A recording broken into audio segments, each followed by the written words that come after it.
Good morning. It's Wednesday morning.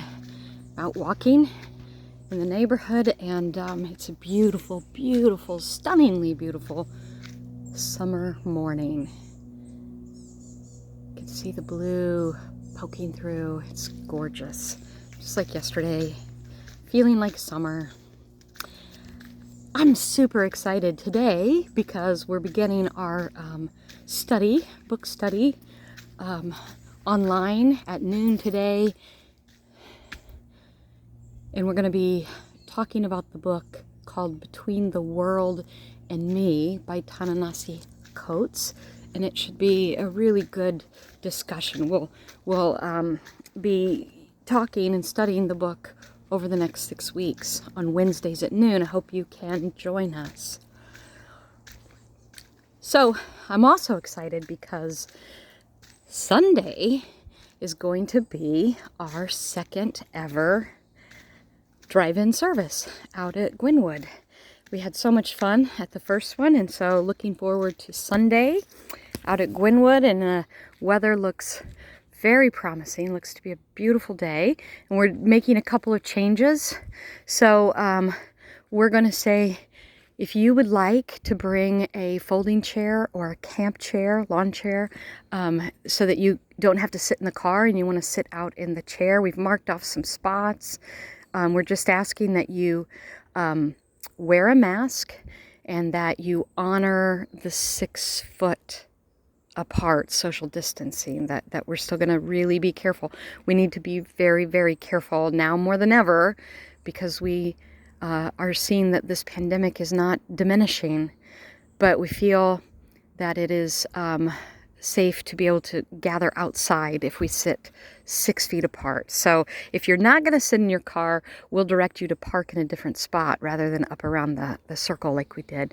But you can also stay in your car, because we want to honor the fact that for some it's too risky and doesn't feel very safe to get out. And so if that is you, that is perfectly fine. We have, I think, worked out the kinks in the audio system, and so hopefully we'll have a nice clear channel for you to listen over the radio, and you can park up close so you can see and stay in your car. But I'm super excited to see everybody, no matter what you choose, however you choose to be present. And of course we'll still live stream, so for those who don't feel like coming or aren't able to come to Gwynwood for whatever reasons, for distance or safety or whatever the reason, we will still be live streaming the service.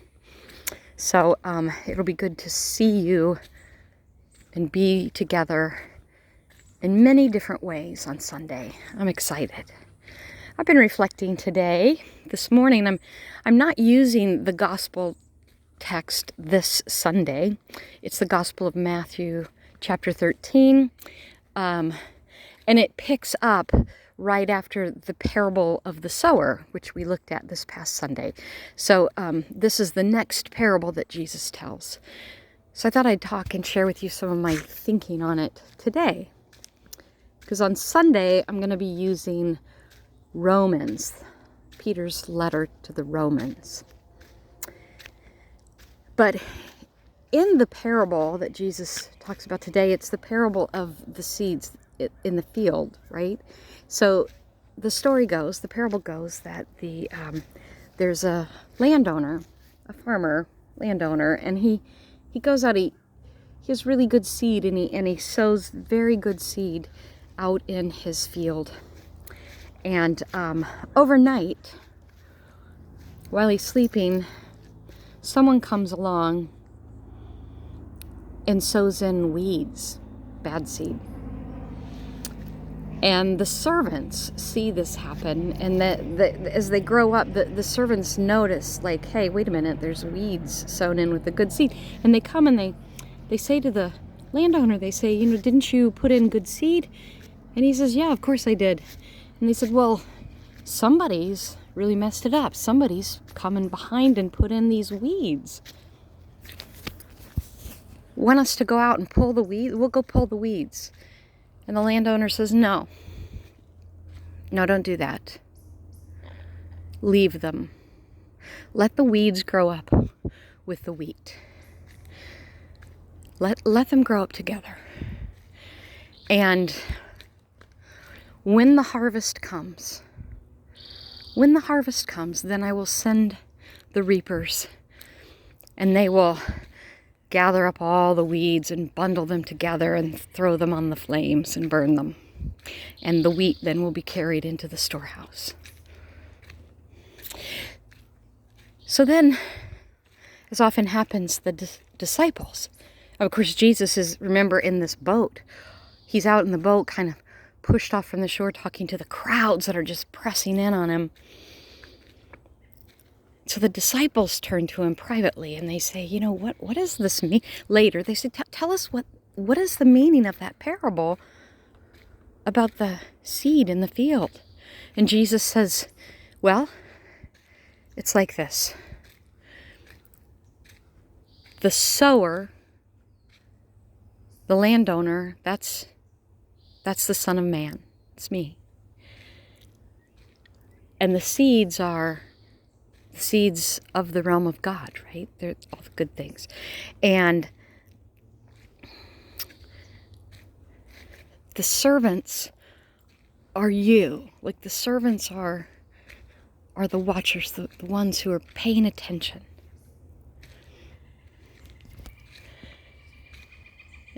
The evil one who comes along and puts bad seed in, well, that's the devil or Satan. But the seeds, actually, he says, the seeds are the children of God. The good seed. And the bad seed are the children of the evil one.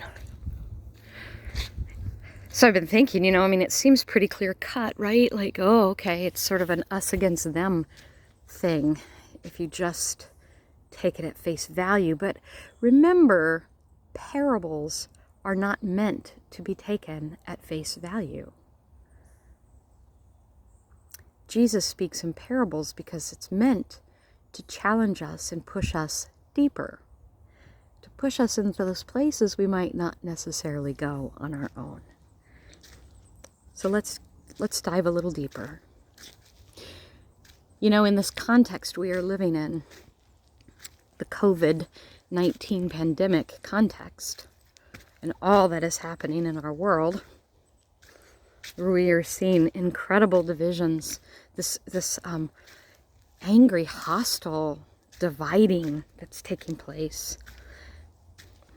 People taking sides about whether masks are needed. And people who believe the whole thing is a hoax versus those who are grieving the loss of loved ones. The whole issue around racism in our country bubbling up and being brought up into the forefront, and the divisions that are happening over that, the resistance and the defiance. And I don't know about you, but on Facebook, I watch heartbroken most of the time as people I love and care about and respect are just getting drawn into these arguments, and it becomes this division where it's not just a division, it's a judging. It's finger pointing. It becomes shaming. Both sides. All sides.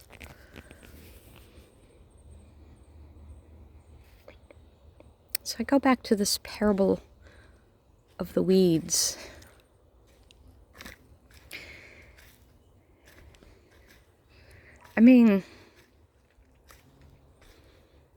Jesus does say, when he explains this to the disciples, he says, the harvest represents in the story the end times, the end of this evil age. Remember, Matthew is an apocalyptic writer where he believes we're living in this time where the end of this old age, which is all things that are not part of the realm of God, are bumping up against the new age that is coming into being, which is the realm of God. And so there's all this tension and struggle. And so he's writing believing that that's the time that we're in. Maybe it's the time we're always in. So maybe it's not as simple as pointing fingers of who's right and who's wrong, who's good, who's bad, who's evil. Maybe part of this parable's message is that it's not for us to make those choices. And maybe the hard reality of the parable is that we very well could be one of the weeds if we're not careful. Dare we try to judge?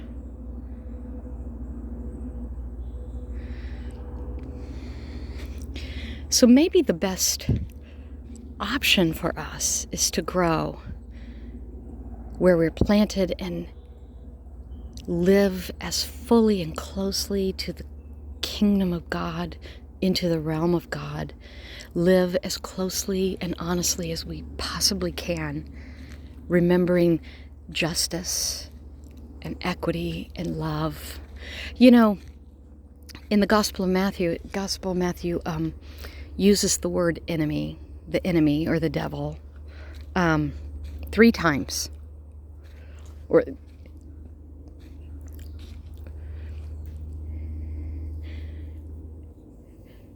you know, where in chapter 16, Jesus will go on to say, love your enemies. So you're growing up next to the enemies, right? We're leaving the weed, not pulling the weed out, the weed away from the wheat. Because if you pull the weeds, you might just uproot the wheat as well.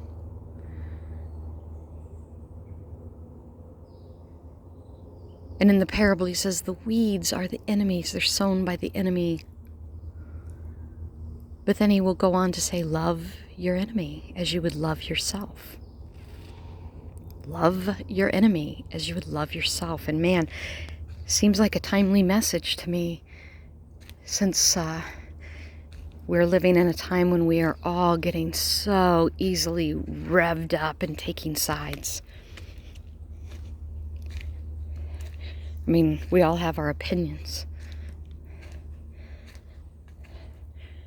But before we just go to total, flat-out righteous indignation and judgment, perhaps we should remember that Jesus says, love your enemies as you would love yourself. We let the weeds grow up with the wheat, and we leave it to God. We leave it to God to sort out. And how do we know that we aren't a weed in the midst of the good seed? We live as true as we can in honoring God's call, God's words. Love your enemies as much as you love yourself. Love yourself as much as you love God. Love God. Love God.